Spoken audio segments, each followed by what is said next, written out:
So welcome students, welcome to Gyan wisdom. आज हम आ गए हैं सेकेंड क्लास को लेकर। फर्स्ट क्लास में मैंने आपको ऑलरेडी बता ही दिया है, कितने सारे इंपॉर्टेंट क्वेश्चंस मैंने आपको दे दिए हैं। अब आगे के क्लास में आगे का इंपॉर्टेंस अब मैं आपको बताने वाला हूँ। ओके, इंपॉर्टेंट क्वेश्चंस मैं आपको दे दूंगा। आंसर्स मेरे पास नहीं है, नोट्स मैं पहले बता देता हूँ। इस जो क्लास है इसका पीडीएफ आपको नहीं मिल सकता है क्योंकि ये सिस्टम में रह जाता है। बार बार मुझे इसलिए बोलना पड़ रहा है क्योंकि एक दिन में मतलब 50 के आसपास मुझे व्हाट्सएप आ जाते हैं कि भाई इसका ये दे दीजिए, वो दे दीजिए। नहीं दे सकता हूँ, नहीं है मेरे पास। और उस समय मेरे को इतना बार टाइप करके लिखते लिखते ना मतलब बहुत ज़्यादा टेंशन आ जाता है। ओके, मतलब बहुत प्रेशर हो जाता है। जब भी मोबाइल खोलो इतना सारा मैसेज मिल गया। तो अगर आपको अकाउंट्स का नोट्स चाहिए होगा आप मुझे डायरेक्ट कॉन्टैक्ट कर सकते हो, क्योंकि अभी आपका इंग्लिश का तो खत्म हो चुका है, तो आप अकाउंट्स के लिए ही मुझे कॉन्टैक्ट कर पाओगे। और इंपॉर्टेंट क्वेश्चन का मैं आपको लिस्ट दे रहा हूँ। मैं आपको बता देता हूँ एक बात कि ये जो इंपॉर्टेंट क्वेश्चन है, पहला वाला वीडियो आपने नहीं देखा तो जरूर उसको पहले देख लेना, फिर ये देखना। ज़्यादा नहीं, 15-20 मिनट का वीडियो है, आप चाहो तो उसको 2x स्पीड पे देख लेना। ओके, बट मैं आपको जो इंपॉर्टेंट क्वेश्चन दे रहा हूँ ये इसके बीच से ही आपका पेपर बनेगा, इससे बाहर नहीं बनेगा, ये आप श्योर रखो। ओके, और ये क्वेश्चंस जो है इसमें से अगर कुछ आपको नहीं पढ़ने आता है, नहीं पढ़ना है, तो आप छोड़ सकते हो खुद से। मैंने जो दिया है ये मैंने 100% सिलेबस को कवर करके दिया है। मैं ऐसा नहीं दे रहा हूँ कि आप इतना पढ़ लो और पास हो जाओगे, वैसा वाला चीज़। ठीक है, अगर वो सिर्फ पास होना है ना तो आप सिर्फ 6 चैप्टर को अच्छा तरह से मैंने जो दिया उतना कर लो तो आप पास से अच्छा मार्क्स ले आओगे। ओके, चलिए ठीक है, सो अब स्टार्ट करते हैं। वो भी 6 चैप्टर कौन से होंगे जो इजी है। ठीक है, चलो मैं एक बार बता देता हूँ। अगर किसी को सिर्फ पास होना है, क्योंकि बहुत सारे लोग ऐसे भी होते हैं जिनको सिर्फ पास होना रहता है, उनको मतलब पूरा बुक नहीं चाहिए, उनको सिर्फ पास होने का मार्क्स चाहिए, तो मैं आपको एकदम इजी टॉपिक्स दे देता हूँ जो आप पास होने के लिए पढ़ोगे। हाँ, सबसे पहले चलो वो मैं सबसे लास्ट में बताता हूँ। ओके, मैं यहाँ पे कहीं पे एक बार लिख के रख लेता हूँ कि मैं मतलब ना भूल जाऊँ, क्योंकि मेरे को भूलने का बीमारी है। तो मैं कैसे लिखूँ, चलो एक काम करता हूँ, मैं यहाँ पे रख लेता हूँ इसको और शायद मुझे लास्ट में याद आ जाए। ओके, एक सेकेंड।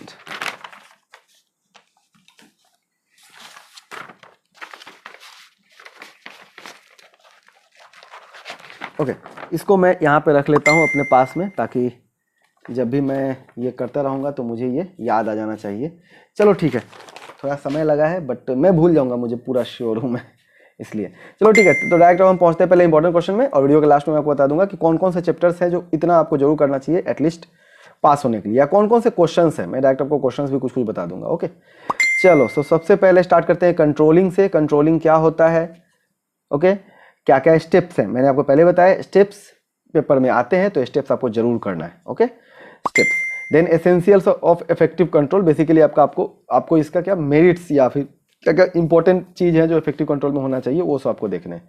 ओके, इंपॉर्टेंस मोटा मोटी वही आंसर रहेगा। लिमिटेशंस जो है इंपॉर्टेंस का अपोजिट हो जाएगा।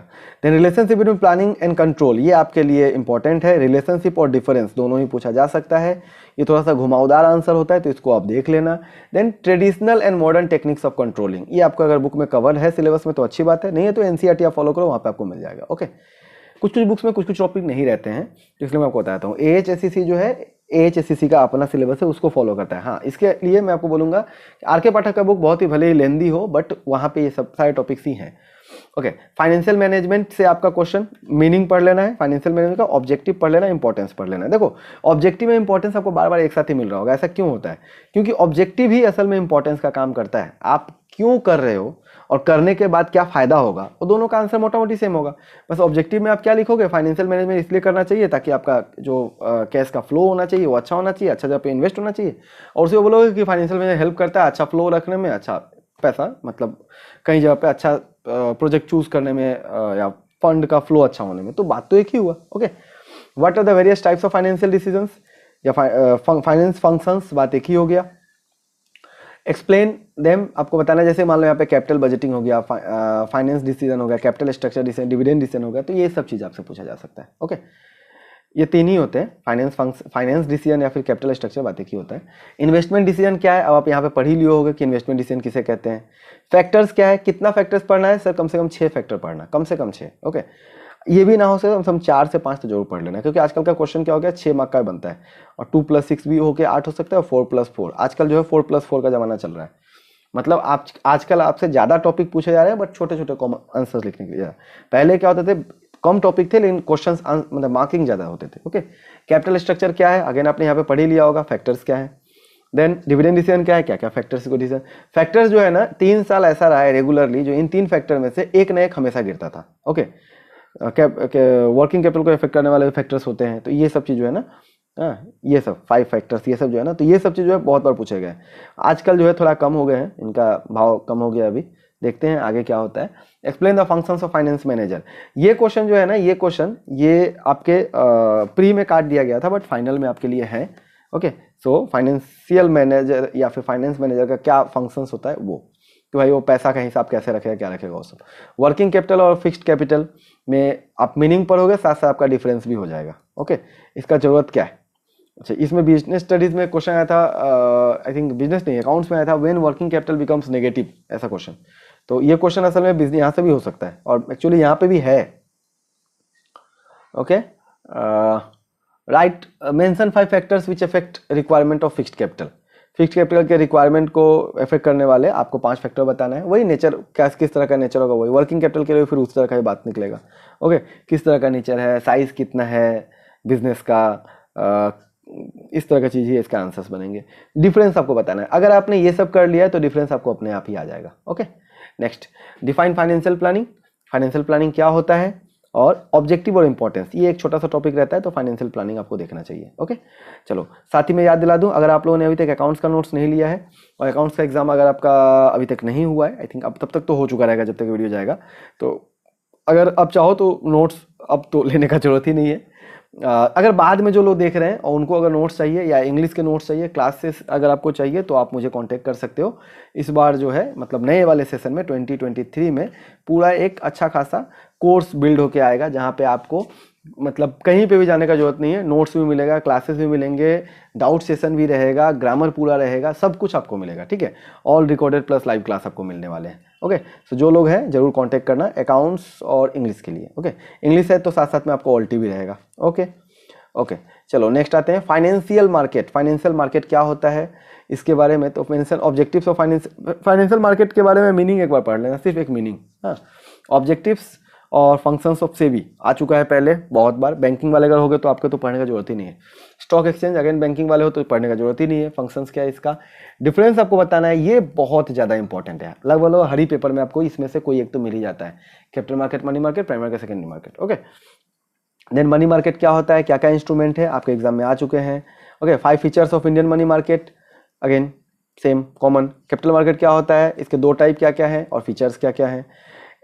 NCEI और OTCEI, इसका फुल फॉर्म भी पूछा जा सकता है, इसका मीनिंग भी पूछा जा सकता है। ठीक है, ऐसे तो अभी तक आया नहीं, वो तो पूछा जा सकता है। ओके, राइट, शॉर्ट नोट, ये भी अभी तक पूछा नहीं है बट आपसे पूछा जा सकता है कि भाई प्रोसेस क्या होता है, ज़्यादा नहीं, लंबा नहीं, शॉर्ट में पूछा जा सकता है। ओके, नेक्स्ट आते हैं मार्केटिंग। देखो सबसे ज़्यादा मार्क्स कवरिंग चैप्टर ये, लगभग 15 मार्क का क्वेश्चन यहाँ से गिर जाता है।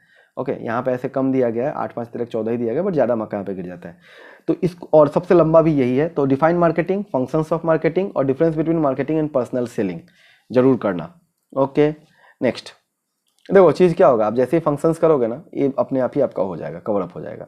मॉडर्न और ट्रेडिशनल कॉन्सेप्ट ऑफ मार्केटिंग क्या है ये आप देख लेना। मार्केटिंग मिक्स क्या होता है, इसके एलिमेंट्स क्या है, 4 P's क्या है। ओके, नेक्स्ट, ये एलिमेंट्स ही तो 4 P's हैं simply. Advertising, features, limitations. Okay, then personal selling, features, qualities of good salesman. अगर आपने लीडर वाला किया होगा, क्वालिटीज ऑफ गुड लीडर, तो यहाँ पे आपको बहुत चीज़ कॉमन ऐसे दिख जाएंगे। इंपॉर्टेंस ऑफ पर्सनल सेलिंग, ठीक है, मतलब बेनिफिट्स आपको बताना है एक तरह से। वेरियस सेल्स प्रमोशन टेक्निक, क्या क्या सेल्स प्रमोशन टेक्निक है, ऐसे पूछा तो नहीं जाता है बट देख के रखो तो बेटर है। ठीक है, कम पूछा जाता है ये सब। फिजिकल डिस्ट्रीब्यूशन मतलब क्या होता है, इसके कंपोनेंट्स क्या है और इसका रोल क्या है। चैनल ऑफ डिस्ट्रीब्यूशन क्या क्या है, क्या क्या इसके वेरियस टाइप्स है, पूछ सकता है। और क्या क्या चॉइस या मतलब किस फैक्टर्स पे डिपेंड करता है कि कैसा चॉइस रखना चाहिए। प्राइस क्या है, क्या क्या फैक्टर्स है, इंपॉर्टेंट रहेगा आपके लिए। पैकेजिंग क्या है, 4 फंक्शंस ऑफ पैकेजिंग इंपॉर्टेंट रहेगा। Short note on trademark, branding and its features, labelling. ठीक है, name of various types of products. ठीक है, DGMR ये मैंने आपको शॉर्ट में ऐसे दे दिया है। DGMR इसका क्या निमोनिक्स होता है। ठीक है ना, जैसे डोमेस्टिक हो गया, एग्रीकल्चर हो गया, आपका मैन्युफैक्चरिंग गुड्स हो गया, ये सब चीज़ के बारे में। ओके, अगर आप इको वाले हो तो इसे कॉमन चीज आपने वहाँ पे पढ़ रखा होगा। ओके, चलो नेक्स्ट है कंज्यूमर प्रोटेक्शन, सबसे आपका लास्ट चैप्टर है, ज़्यादा बड़ा इस बार का वीडियो नहीं है आपके लिए। ओके, तो छोटा सा चैप्टर है कंज्यूमर प्रोटेक्शन। इसके बाद में हम मुझे याद है कि हमें कुछ कुछ इंपॉर्टेंट चैप्टर्स का बात करना है जो सिर्फ 30 मार्क के लिए पढ़ना चाहते हैं उनके लिए। ओके, सो देखिए कंज्यूमर प्रोटेक्शन एक्ट राइट और रेस्पॉन्सिबिलिटी जरूर करना। ओके, रेस्पॉन्सिबिलिटी कम पूछा जाए बट राइट जरूर पूछा जाता है। ओके, और बहुत लोग क्या करते हैं, राइट और रेस्पॉन्सिबिलिटी को सेम कर देते हैं, तो ये गलती मत करना, दोनों अलग अलग होते हैं। ओके, एक ही रेस्पॉन्सिबिलिटी है जिस पॉइंट में ये दिया गया है कि भाई सारे राइट्स को एग्जीक्यूट करना, ये हो गया एक खत्म। ओके, ये खत्म हो गया एक। अब उसके बाद में दूसरे राइट्स, जैसे कि मान लो बिल अगर लेना है ना, जो आप बोलते हो ना मेमो, तो मेमो लेना, देन क्वालिटी चेक करना सामान का, अगर कोई प्रॉब्लम हो तो क्वेश्चन करना, हाँ, उसके अगेंस्ट बात करना, अगर कुछ आपके साथ फ्रॉड हुआ है तो ये सब चीज़ आपको लिखना है रेस्पॉन्सिबिलिटी में। ये नहीं कि राइट्स को ही लिख दिया, राइट्स को ही लोग रेस्पॉन्सिबिलिटी बनाते हैं। Importance of consumer protection from consumers point of view and business point of view, ये आपके बुक में भी है, ज़्यादा नहीं, 3 पॉइंट ही करो, ज़्यादा मत करो। Okay, then what complaint, what is complaint, complaint क्या होता है, and mention the process of filing complaint, मन हो तो करना, नहीं तो मत करना, उतना भी कम मतलब जरूरी नहीं है। हाँ, क्या क्या रेमेडीज है एक बार जरूर देख के जाना कि क्या क्या फॉरम्स जो हैं वो सब। Okay, then role of consumer organization and NGO, ये आपके लिए इंपॉर्टेंट रहेगा, आपके एग्जाम में ये वाला और इस पॉइंट से क्वेश्चन बनता ही बनता है। ओके, देन डिस्ट्रिक्ट स्टेट और नेशनल कमीशन के बारे में, और उनका जो कंप्लेन लिमिट है या फिर जो डिफरेंस है। हाँ, तो मैंने आपको जो लोग क्लास किए हैं मेरे पास, उनको मैंने बता ही रखा है सारे पॉइंट्स। ओके, तो ये कुछ मतलब ये अभी तक पूछा नहीं गया है, कम पूछा जाता है, बट फिर भी 2 पॉइंट के लिए तो जरूर देख के रखो, मतलब होता क्या है और कितने लोग का उनका बॉडी होता है, 3 लोग 5 लोग का है, 4 लोग का है, जो भी है 3 लोग का है। देन कौन हो सकता है उसका चीफ या जो मेन होंगे वो कौन होंगे।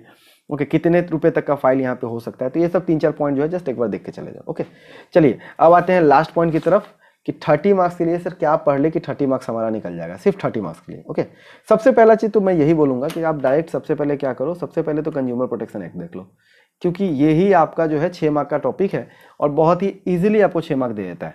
ओके, राइट्स ऑफ कंज्यूमर के लिए मैंने आपको निमोनिक्स दिया है साई, SCIEH, ठीक है, आई थिंक। तो साई से आपका यहाँ पे 5 पॉइंट हो जाता है, भाग अच्छा हुआ यहीं से मान लो 5 मार्क आ गया तो अच्छा बात है। रेस्पॉन्सिबिलिटी 3 देख लो, जो मैंने अभी क्लास में बोल ही दिया है, ठीक है। Then importance consumer point of view से 3, क्या फायदा होगा, बिजनेस के पॉइंट ऑफ व्यू से क्या होगा, तो उनका गुडविल बनता है, उनका रिकॉर्ड अच्छा रहता है, कंज्यूमर प्रोटेक्शन में उनको कोई चीट नहीं कर सकता है, उनको ज़्यादा एडवांटेज लिवरेज मिलता है, ये सब चीज़ बता सकते हो। ओके, देन यहाँ पे मैंने आपको बता ही दिए, तो ये 2-3 क्वेश्चन आप देख लोगे, यहाँ से आपका 6 मार्क कवर हो गया। ओके, नेक्स्ट अगर आप चाहो तो यहाँ से कुछ सेलेक्टेड क्वेश्चंस कर सकते हो मार्केटिंग से, जैसे कि आप कर सकते हो difference between marketing and personal selling. Okay, modern marketing, traditional marketing, simply ऐसा आप कह सकते हो। ओके, मतलब मार्केटिंग और सेलिंग, मार्केटिंग और पर्सनल सेलिंग, मार्केटिंग और सेलिंग बातें की है वही। ओके, एक आप देख सकते हो। देन आप देख सकते हो मार्केटिंग एलिमेंट्स ऑफ मार्केटिंग वाला पार्ट आप देख सकते हो, ये 4 पीस वाला। ओके, देन एडवर्टाइजिंग के ऊपर क्वेश्चन बन जाता है, तो आप एडवर्टाइजिंग जस्ट एक बार पढ़ के चले जाओ। देन यहाँ से आपका मन है तो पढ़ो, नहीं तो मत पढ़ो, आपके ऊपर है। हाँ, कुछ कुछ ये टॉपिक्स जो है ये सब देख के चले जाओ, ये जो मतलब इस क्वेश्चन में जो भी दिए गए। ओके, पैकेजिंग आप देख सकते हो, तो ये सब चीज़ जो है ना आप देख के चले जाओ, हो जाएगा इधर से, तो जरूर 1-2 क्वेश्चन यहाँ से गिरी जाने ही है। फाइनेंशियल मार्केट में आपको क्या देखना है, फाइनेंशियल मार्केट में मैंने आपको बताया कि ये डिफरेंस जरूर देख के जाओ। ओके, ये डिफरेंस जरूर देख के जाओ। ओके, देन इंस्ट्रूमेंट्स क्या क्या होते हैं ये देख के जाओ, तो इतना अगर आप कर लेते हो, और मीनिंग देख लो फाइनेंशियल मार्केट का, और इतना करके चले जाओ। ओके, देन यहाँ पर again working capital fix capital का डिफरेंस देख के जाओ। क्या होता है आपको मीनिंग में ही मिल जाएगा, फीचर्स भी उस वहीं पे मिल जाएंगे, तो आप ये वाला पॉइंट भी टैकल कर पाओगे तब। देन ये सब तो हो गया थोड़ा सा जो ज़्यादा पढ़ने वाले स्टूडेंट है, पढ़ने वाले स्टूडेंट के लिए। फाइनेंशियल मैनेजमेंट क्या होता है, ऑब्जेक्टिव मीनिंग, ये देख लो, हाँ, ऑब्जेक्टिव इंपॉर्टेंस। देन कंट्रोलिंग में आप क्या देख लोगे, कंट्रोलिंग में आप देख लोगे इधर से आपके लिए थोड़ा सा, अगर आप एकदम कम मतलब बहुत खराब स्टूडेंट हो, पढ़ने में बहुत प्रॉब्लम हो रहा है, उस केस में मैं बता रहा हूँ, ये अच्छे स्टूडेंट्स के लिए नहीं है, ठीक है। मीनिंग देख लो, स्टेप्स देख लो, एसेंशियल्स देख लो इफेक्टिव कंट्रोल का, और देख के छोड़ दो इतना, आगे मत पढ़ो आप। देन फॉर्मल इनफॉर्मल का डिफरेंस देख लो। ओके, बैरियर्स टू कम्युनिकेशन जो है वो देख लो। देन लीडरशिप इधर में आपके लिए इधर का, हाँ, qualities of good leader, leadership, इस पॉइंट को आप देख सकते हो, बहुत इजीली आपको याद हो जाएगा। ओके, देन ये वाला पॉइंट देख लो, what are the elements of directing, हाँ, डायरेक्टिंग क्या होता है, इंपॉर्टेंस क्या, बस ये 2-3-4 क्वेश्चन जो है ये आप देख लो, ठीक है। नेक्स्ट आते हैं अगेन डिफरेंस में, यहाँ पे अब आपके ऊपर है आप क्या पढ़ोगे, हाँ, मैं यहाँ पे भी कुछ नहीं बोल सकता हूँ। देन स्टेप्स ऑफ, हाँ, स्टेप्स ऑफ स्टाफिंग देखा करो, स्टाफिंग क्या होता है, इंपॉर्टेंस क्या है, रिक्रूटमेंट क्या होता है, कितने तरह का है, ये देख लो, ठीक है। ये बहुत हो गया आपके लिए, मतलब पास होने से ज़्यादा का हो जाएगा। देन ये सब क्वेश्चंस, डेलीगेशन और डिसेंट्रलाइजेशन का डिफरेंस देख लो, फॉर्मल इनफॉर्मल का डिफरेंस देख लो। डिफरेंस देखने का मतलब है मीनिंग सब हो गया आपका, है ना। देन स्टेप्स ऑफ स्टेप्स देख लो। स्टेप्स जो है ना मोटा मोटी सभी का देख लेना चाहिए, क्योंकि आपके एग्जाम में कुछ भी आ सकता है। प्लानिंग का स्टेप्स हो गया, मीनिंग हो गया, और मेरिट डिमेरिट इतना देख लो, ठीक है। जैसे ही आपने मेरिट डिमेरिट किया, लिमिटेशंस किया, तो ये सब पॉइंट, फीचर्स, लिमिटेशंस, ये सब आ ही जाएंगे ऑटोमेटिकली। देन यहाँ पर हाँ, ये वाला चैप्टर तो पूरा बढ़िया से कर लो कि उधर से अगेन आपका 6 मार्क का जो है कॉमन गिरना फिक्स ही रहता है, 5 से 6 मार्क का। बिजनेस मैनेजमेंट क्या होता है, नेचर इंपॉर्टेंस, मोटा मोटी बात एक ही होगा। और इसका जो है क्या क्या यहाँ पे आपको एक 4-5 पॉइंट का एक आंसर बनेगा इस क्वेश्चन के लिए, इन सभी के लिए, और एक वेरियस कंपोनेंट्स। बस इतना कर लिया तो आपके लिए, आपके एग्जाम के लिए काफ़ी है इतना, ओके। और यूनिट 1 और यूनिट 2 तो आपको करना ही है, क्योंकि आपने शुरू से पढ़ते आया है, तो आपको ये करना ही। इसमें से आप जितना कर सको उतना अच्छा है, ओके। मतलब इस बार के लिए क्या इंपॉर्टेंट हो सकता है, इस बार के लिए आपके लिए, जैसे आप देख लेना जस्ट लास्ट एक बार पेपर, बट एक साल का गैप लग गया, इसलिए आप नहीं बोल सकते हो कि ये आएगा या नहीं आएगा। तो इंपॉर्टेंस, मैनेजमेंट का मीनिंग, ये सब पढ़ने का चीज़ है, ये सब तो शुरू से पढ़ते आ रहे हो, है ना। तो ये सब हाँ, ये आर्ट साइंस वाला पॉइंट देख लेना, कोऑर्डिनेशन देख लो। देन आप प्रिंसिपल्स ऑफ मैनेजमेंट का मीनिंग क्या होता है, और ये जो टाइप्स ऑफ है ये वाला, ठीक है। फीचर्स देख सकते हो आप इजीली, मतलब कुछ पढ़ने का चीज़ ही नहीं है, ऐसे ही आपको याद रहेगा। और डिफरेंस जो था ना, डिफरेंस आप देख लो ये वाला, बस हो गया। इतना आप कर लेते हो तो आपके एग्जाम में, मैं बोलता हूँ अभी जो मैं बोला हूँ लास्ट में ना, देखना उसमें मोटा मोटी 40 प्लस का क्वेश्चन तो वहीं से आ जाएगा आपका, है ना। तो आप इतना करके जाओ, और लास्ट में मुझे जब एग्जाम दे के आना तो मुझे जरूर व्हाट्सएप करके बताना, या नीचे कॉमेंट करके बताना कि कितने क्वेश्चंस आपके इसमें से कॉमन थे। ऐसे तो क्वेश्चन पेपर में पूरा पीडीएफ से पूरा 100% कॉमन होगा, एक्सेप्ट 1 मार्क, ओके। 1 मार्क के लिए क्या मैं आपको बता सकता हूँ, 1 मार्क के लिए सिंपली बता सकता हूँ 5 ईयर्स का, प्रीवियस 5 ईयर्स का आप क्या करो, 1 मार्क क्वेश्चन देख लो। आपका मोटा मोटी उसके आसपास का ही क्वेश्चन रहता है, ओके। 2-4 क्वेश्चन थोड़ा बना के दिया जाएगा, 1-2 क्वेश्चन, नहीं तो सब वहीं के रहेंगे, ओके। चलो बाय बाय, मिलते हैं अगले वीडियो में, और थैंक यू। चैनल को सब्सक्राइब कर लेना, पहले बार आया हो अगर तो लाइक करना, वीडियो को कमेंट करना और शेयर करना अपने फ्रेंड के साथ में। और एग्जाम देके जब आओगे तो बताना है कितने मार्क्स का आपका इसमें से कॉमन निकला।